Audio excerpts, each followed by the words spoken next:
Okay, KIC public library के official YouTube channel पर आपका स्वागत है। आज हम लोग बात करेंगे POS-08 के बारे में और उसके एग्ज़ाम पैटर्न और सिलेबस के बारे में। तो आप लोग देखना शुरू कर चुके हैं हम लोगों का ऑफिशियल यूट्यूब चैनल, जिस पर बात होगी एग्ज़ाम पैटर्न और सिलेबस के बारे में। वैसे जो बच्चे पूर्व में हमारे इस एग्ज़ाम में अपीयर होते रहे हैं उनको लगभग जानकारी होगी, लेकिन उन्हें भी यह वीडियो देखना चाहिए क्योंकि इस बार कुछ बदलाव हुए हैं। वह बदलाव के बारे में जानकारी आपको मिल जाएगी। खास बदलाव जो आपको बताना है कि पहले 20 प्रकार के पेपर आयोजित होते थे, अब पेपर की संख्या 26 हो गई है, यानी कि 6 पेपर आपके बढ़ाए जा चुके हैं। तो चलिए शुरू करते हैं और बताते हैं थोड़ा सा इंट्रो के साथ कि यह कौन सी परीक्षा है। तो इस परीक्षा का नाम है PSE, short form PPP scholarship examination, जिसे हम लोग PPP ओलंपियाड के नाम से भी जानते हैं, और यह सेशन 8 है। ओके, तो ठीक है, हम लोग क्लास 3 to 8 सिलेबस की बात करते हैं सभी बोर्ड के लिए, जिसमें कोई नेगेटिव मार्किंग नहीं है। इसमें हम लोग पूछते हैं science 25 question, social science 25 question, mathematics 30 question, Hindi और इंग्लिश 20 क्वेश्चन। ये होता है हमारा क्लास 3 to 8 के बच्चों का सिलेबस। अब आपको बताएं कि नोटिफिकेशन जब आपको हम बताएंगे तो उसमें लिखा हुआ है कि हर क्लास के लिए सेपरेट क्वेश्चन पेपर होता है। यानी कि क्लास 3 to 8 तो हमने सिलेबस आपको बता दिया कि हम इस यही चीज़ें पूछेंगे, लेकिन क्लास 3 का पेपर अलग होगा, 4 का अलग होगा, 5 का अलग होगा, 8 का अलग होगा। यानी आप यह मान के चलिए कि हर क्लास का पेपर अलग अलग होता है। बस जो पैटर्न होगा वो यही होगा, और जो पेपर का लेवल होगा वो बच्चों के क्लास से होगा, न कि अलग से एक्स्ट्रा बाहर से कुछ पूछा जाएगा। उसमें इजी टू हार्ड प्रश्न होते हैं, एक लेवल की परीक्षा होती है। इसके बाद हम बात करते हैं 9, 10th आर्ट्स ग्रुप के बच्चों के लिए। जो बच्चे मैथ और साइंस वगैरह नहीं पढ़ते हैं, नॉर्मल मैथमेटिक्स पढ़ते हैं, उनके लिए। जो होम साइंस पढ़ते हैं उनके लिए, तो उनसे होम साइंस के 25 प्रश्न पूछे जाएंगे, सोशल साइंस के 25 प्रश्न पूछे जाएंगे, एरिथमेटिक यानी अंक गणित के 30 प्रश्न पूछे जाएंगे, हिंदी और इंग्लिश के 20 प्रश्न पूछे जाएंगे। 100 प्रश्न यह भी होगा, और इसमें भी कोई नेगेटिव मार्किंग नहीं होगी। सभी बोर्ड के बच्चे पार्टिसिपेट कर सकते हैं। इसके बाद हम बात करते हैं 9, 10 यानी 9, 10, 10th साइंस ग्रुप की बात करते हैं सभी बोर्ड के लिए। तो इसमें साइंस पूछा जाएगा। साइंस के 3 पार्ट होते हैं, आपको पता होगा, फिजिक्स, केमिस्ट्री, बायोलॉजी। टोटल मिला के 25 प्रश्न होंगे। सोशल साइंस 25 प्रश्न होंगे। मैथमेटिक्स जो 9, 10th की मैथमेटिक्स है 30 प्रश्न होंगे। हिंदी और इंग्लिश 20 प्रश्न होंगे। इसमें एक बात आपको जानना है कि हिंदी और इंग्लिश के ग्रामर सेक्शन से ही प्रश्न पूछे जाएंगे, वो कैप्स वगैरह से प्रश्न पूछे जाएंगे, टेक्स्ट बुक से प्रश्न नहीं होंगे। तो ये आपको जानकारी होनी चाहिए। इसके बाद 11, 12th साइंस ग्रुप आल बोर्ड की बात करें तो आप यदि बिहार बोर्ड से हैं तो बिहार बोर्ड के लिए भी वैलिड रहेगा, यूपी बोर्ड से हैं तो यूपी बोर्ड के लिए भी वैलिड रहेगा, और आप सीबीएसई और आईसीएसई बोर्ड से हैं तो उन बच्चों के लिए भी ये चीज़ें वैलिड रहेंगी। साइंस स्ट्रीम के बच्चों को हम बात करते हैं तो इनसे फिजिक्स के प्रश्न पूछे जाएंगे 25, केमिस्ट्री से पूछे जाएंगे 25, मैथ और बायोलॉजी से पूछे जाएंगे 30 प्रश्न। और देखिए यहाँ पे लिखा हुआ है सीधे सीधे कि यह ऑप्शनल होगा, यानी कि साइंस में भी 2 सेक्शन हैं। मैथ वाले बच्चे मैथ कर सकते हैं और बायो वाले बच्चे बायो कर सकते हैं। वो उनके चॉइस पर डिपेंड करेगा, और वो जो चूज किए हुए हैं सब्जेक्ट वो उसके अनुसार वो निर्णय ले सकते हैं। हिंदी और इंग्लिश जैसा कि हमने बताया कि ग्रामर सेक्शन से प्रश्न रहेगा और 20 प्रश्न होंगे। टोटल 100 प्रश्न विदाउट नेगेटिव मार्किंग।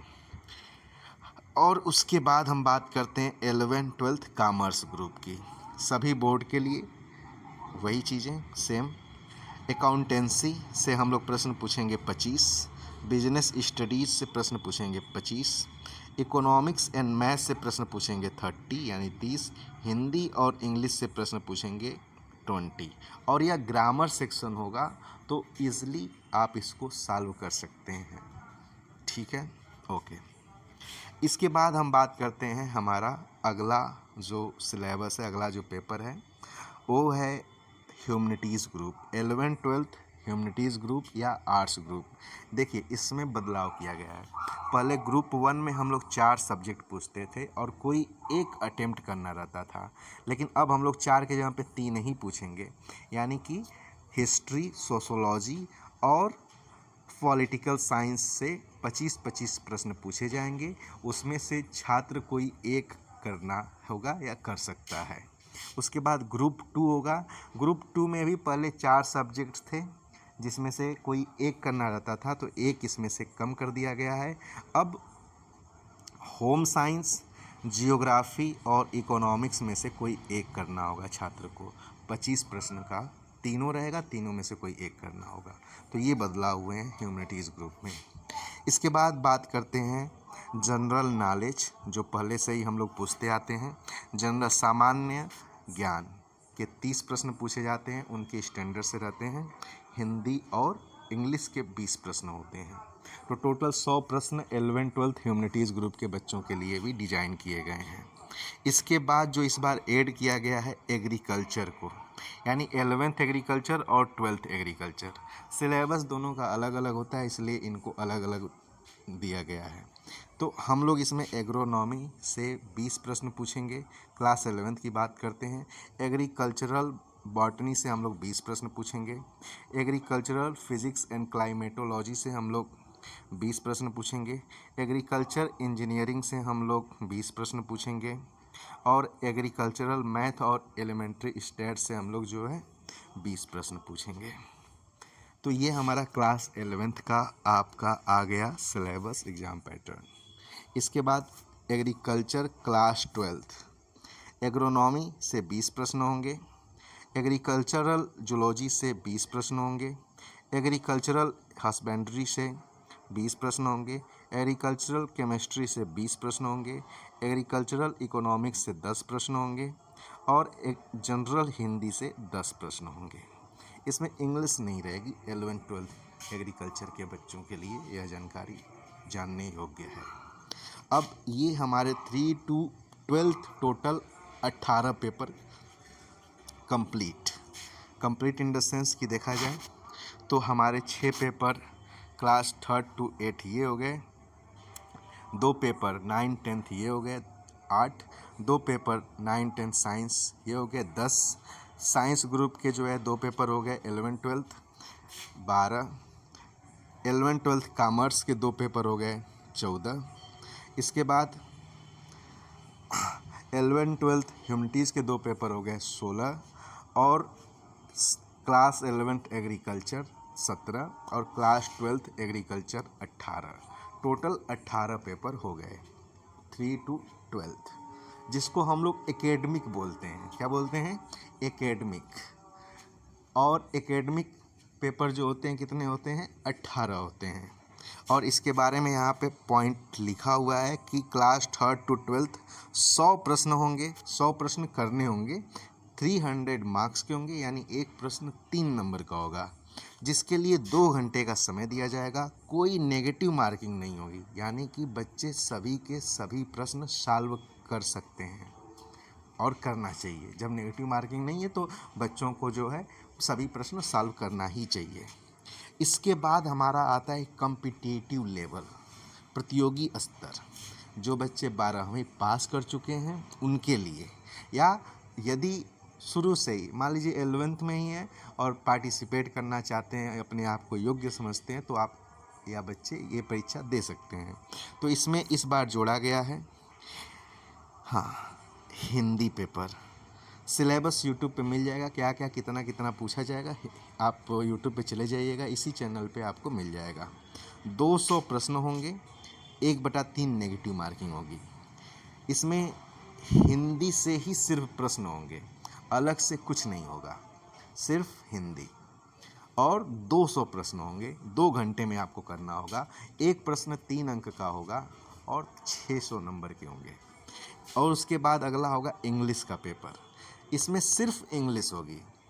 आप एसएससी का सीपीओ एसआई का पेपर देख सकते हैं, एसएससी सीजीएल मेंस का पेपर देख सकते हैं।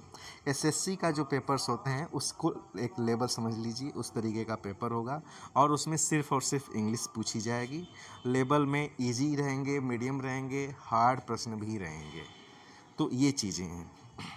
इसके बाद वही 200 प्रश्न और 1/3 नेगेटिव मार्किंग। आपको बताएं 3 to 12th में कोई नेगेटिव मार्किंग नहीं है, लेकिन 12th के बाद जो पेपर होंगे उसमें नेगेटिव मार्किंग है। और आपको बताएं कि 3 to 12th में जो स्कॉलरशिप है वो 3000 रुपीज़ है और 12th के बच्चों के लिए 1,20,000 रुपये स्कॉलरशिप रखी गई है। और उसके बाद के जो पेपर हैं, जैसे हमने अभी 2 पेपर बताया, हिंदी का पेपर और इंग्लिश का पेपर, तो इसमें नेगेटिव मार्किंग भी है, साथ में इसमें स्कॉलरशिप जो रखी गई है 3250 रुपये रखी गई है पर मंथ के हिसाब से। और आपको बताएं कि इसके बारे में जो है नोटिफिकेशन में सारी डिटेल्स मेंशन की गई है। हम आपको नोटिफिकेशन अच्छे से समझा देंगे, इसी पर आप उसका वीडियो देख भी सकते हैं। कुछ समय बाद उसे रिलीज कर दिया जाएगा। इसके बाद हमारा अगला जो पेपर होता है कॉम्पिटिटिव लेवल में ही एनटीए नीट बेस्ड होता है, यानी कि नीट की तैयारी करने वाले छात्र इसका एग्ज़ाम देंगे और प्रश्न जो पूछा जाएगा नीट के सिलेबस से पूछा जाएगा और उसी एग्ज़ाम पैटर्न पे यह परीक्षा होगी। इसमें बायोलॉजी से 90 प्रश्न पूछे जाते हैं, 45 जूलॉजी, 45 बॉटनी। फिजिक्स से 45 प्रश्न होंगे और केमिस्ट्री से 45 प्रश्न होंगे। टोटल 180 प्रश्न होंगे, लिखा भी गया है। 720 मार्क्स के होंगे। 3 घंटे का समय दिया जाएगा और नेगेटिव मार्किंग होगी 1/4। ओके, नीट के बच्चे यह एग्ज़ाम दे सकते हैं। और साथ में आपको जानकारी होनी चाहिए कि यह एग्ज़ाम का पैटर्न नीट के सिलेबस और एग्ज़ाम पैटर्न पर ही बेस्ड है। तो आप अपने आसपास के बच्चे जो नीट वगैरह की तैयारी कर रहे हैं या करने का सपना देख रहे हैं, उनको यह एग्ज़ाम दिलवा करके उनका मूल्यांकन कर सकते हैं या फिर इसके बारे में जानकारी ले सकते हैं। ओके। जो हम लोगों का अगला पेपर है जो हम लोग आयोजित करते हैं वो होता है JEE, यानी जॉइंट एंट्रेंस एग्ज़ाम, जिसे हम लोग IIT का एंट्रेंस एग्जामिनेशन भी बोलते हैं। NTA द्वारा आयोजित होता है, उस पर बेस्ड हम लोगों का एग्ज़ाम होता है, जिसमें हम लोग फिज़िक्स से 20 प्रश्न पूछते हैं +5, चूँकि उसी एग्ज़ाम पैटर्न पर बेस्ड है जो NTA JEE का है। तो हम लोगों का भी एग्ज़ाम एज इट इज़ ही रहता है, अलग से या एडिशनल कुछ चीज़ें नहीं की जाती हैं। केमिस्ट्री से वही 20+5। इसके बाद मैथमेटिक्स 20+5। तो ये हमारा JEE बेस्ड एग्ज़ाम जो है उसका एग्ज़ाम पैटर्न है जो हम लोग आयोजित करते हैं। इसके बाद बात करते हैं इसके बारे में। टोटल 75 प्रश्न होता है, 300 नंबर के होते हैं, 3 घंटे का समय दिया जाता है और नेगेटिव मार्किंग होती है 1/4। किसमें? JEE बेस्ड एग्ज़ाम में। इसके बाद हम लोगों का अगला जो पेपर होता है कंप्यूटर CCC बेस्ड। वे बच्चे जो 12वीं पास कर चुके हैं, कंप्यूटर वगैरह पढ़ने जाते हैं, डिप्लोमा वगैरह का कोर्स करते हैं, या ऐसे छात्र जो कंप्यूटर में एक्सपर्ट हैं, कंप्यूटर में बेस्ट परफॉर्मेंस कर सकते हैं, तो उनके लिए ये बहुत ही बेहतरीन अपॉर्चुनिटी है इस एग्ज़ाम में बैठ कर के पास होकर के स्कॉलरशिप और अन्य सुविधाओं का लाभ लेने के लिए। इसमें नॉर्मली 25 प्रश्न कंप्यूटर का इंट्रोडक्शन जो इतिहास है उसके बारे में पूछा जाता है। MS ऑफिस से 25 प्रश्न पूछे जाते हैं और CCC लेवल के 50 प्रश्न पूछे जाते हैं। तो क्लियर सिलेबस है, एक्स्ट्रा कुछ नहीं पढ़ना है। अच्छे से जानकार, बेसिक जानकारी रखने वाले कंप्यूटर के बच्चे बेसिक टू एडवांस की बात करेंगे, चूँकि यह कंपटीशन लेवल का एग्ज़ाम होता है, तो छोटी छोटी चीज़ों से लेकर के बड़ी जानकारियाँ भी इसमें पूछी जाती हैं। ऑब्जेक्टिव होते हैं, महत्वपूर्ण पेपर होता है। तैयारी करने वाले बच्चे, जागरूक बच्चे इसमें बेहतर परफॉर्मेंस बिल्कुल कर सकते हैं, इसमें कोई शक नहीं है। और सीखने को तो मिलेगा ही, ये तो मायने रखता है। इसके बाद हमारा अगला पेपर होता है कंपटीशन नॉन टीचिंग। वे छात्र जो पुलिस से लेकर के पीसीएस तक की तैयारी कर रहे हैं, आईएएस का प्री भी जिनको देना है वो भी इस परीक्षा को दे सकते हैं, क्योंकि एज इट इज़ उसी पर लगभग बेस्ड है। जो बच्चे लेखपाल, यूपी ट्रिपल एससी के वीडियो वगैरह की तैयारी कर रहे हैं, पेट की तैयारी कर रहे हैं, पुलिस की तैयारी कर रहे हैं, दरोगा की तैयारी कर रहे हैं, एसएससी वगैरह की तैयारी कर रहे हैं, वो बच्चे इसका पेपर देंगे। इसमें उनसे पूछा जाता है हिस्ट्री, पॉलिटी, जियोग्राफी, इकोनॉमिक्स से 25 प्रश्न, साइंस और करेंट अफेयर्स से 25 प्रश्न। अब साइंस की बात करें तो साइंस में जो हमारे 4 सेक्शंस होते हैं सभी आ जाएंगे, बायोलॉजी, केमिस्ट्री, फिजिक्स और कंप्यूटर। ये सारे सेक्शन होते हैं साइंस के जो हम लोग इसमें पूछते हैं। इसके बाद हमारा जो अगला पार्ट होता है वह होता है मैथमेटिक्स और रीजनिंग।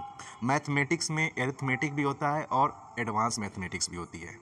इसके बाद रीजनिंग के भी प्रश्न होते हैं और इसमें ध्यान दीजिए 30 प्रश्न दोनों मिला करके पूछे जाते हैं। प्रश्न 80 और 20 हो सकता है, 70 और 30 हो सकता है, 50-50 भी हो सकता है। ये डिसाइड नहीं है कि मैथमेटिक्स से कितने प्रश्न होंगे, रीजनिंग से कितने प्रश्न होंगे, लेकिन दोनों रहेंगे। मिनिमम 20% रीजनिंग रहेगी, यानी कि 6 प्रश्न कम से कम रहेगी रीजनिंग और 24 प्रश्न मैथ, ज़्यादा भी हो सकते हैं। हिंदी और इंग्लिश, हिंदी भी पूछा जाएगा और इंग्लिश भी पूछा जाएगा, 20 प्रश्न होंगे। इसके बाद हम बात करते हैं कंपटीशन टीचिंग की। तो CDP, child development and pedagogy, शायद यही नाम है, और टीचिंग मेथोडोलॉजी, इससे हम लोग पूछते हैं प्रश्न 25 दोनों मिला करके। फिर उसके बाद ईवीएस, साइंस, जीके और करेंट अफेयर्स से हम लोग प्रश्न पूछते हैं 25। मैथमेटिक्स और रीजनिंग मिला करके पूछा जाता है 30 प्रश्न। संस्कृत, हिंदी और इंग्लिश मिलाकर प्रश्न पूछे जाते हैं 20। देखिए यहाँ पे थोड़ी सी मिस्टेक हुई है, ज़्यादा नहीं, क्योंकि मैथमेटिक्स और रीजनिंग मिलाकर के 20 प्रश्न पूछे जाते हैं और संस्कृत, हिंदी और इंग्लिश तीनों मिलाकर के 30 प्रश्न पूछे जाते हैं, यानी 10-10 प्रश्न होते हैं। तो आप लोग इस चीज़ को थोड़ा सा समझ बूझ लेंगे कि 10 प्रश्न संस्कृत के होंगे, 10 प्रश्न हिंदी के होंगे और 10 प्रश्न इंग्लिश के होंगे। ओके, और इन तीनों को हम लोग एक बार जो है देख लेते हैं। कंप्यूटर, कंपटीशन नॉन टीचिंग और कंपटीशन टीचिंग से 100 प्रश्न पूछे जाएंगे, 300 नंबर के पूछे जाएंगे, 2 घंटे का समय होगा और नेगेटिव मार्किंग होगी 1/3। क्लियर? आई थिंक क्लियर हो गया होगा।